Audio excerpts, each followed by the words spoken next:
ആർല ഫാമിൽ വീണ്ടും കാട്ടാന ആക്രമം.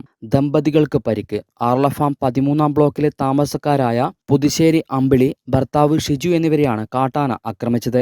കോട്ടപ്പാറയിൽ ശനിയാഴ്ച രാവിലെ 7:30ഓടെയായിരുന്നു സംഭവം. തൊഴിൽ സ്ഥലത്തേക്ക് ഇരുചക്രവാഹനത്തിൽ പോകുമ്പോൾ കോട്ടപ്പാറ വളവിൽ വെച്ചാണ് ഇരുവരെയും കാട്ടാന ആക്രമിച്ചത്.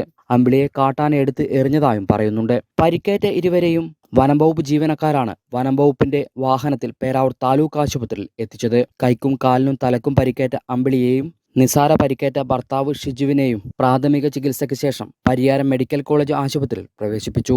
ആർല ഫാം 13-ാം ബ്ലോക്കിൽ ദമ്പതികളെ കാട്ടാന ചവിട്ടിക്കൊന്നതിനെ തുടർന്ന് വനംവകുപ്പ് മന്ത്രി AK ശശീന്ദ്രന്റെ നേതൃത്വത്തിൽ നടന്ന സർവകക്ഷി യോഗത്തിലെ തീരുമാനപ്രകാരം ഓപ്പറേഷൻ എലിഫന്റ് ദൗത്യത്തിന്റെ ഭാഗമായി 3 ദിവസത്തിനുള്ളിൽ 19ഓളം കാട്ടാനകളെയാണ് വനത്തിലേക്ക് തുരത്തിയത്.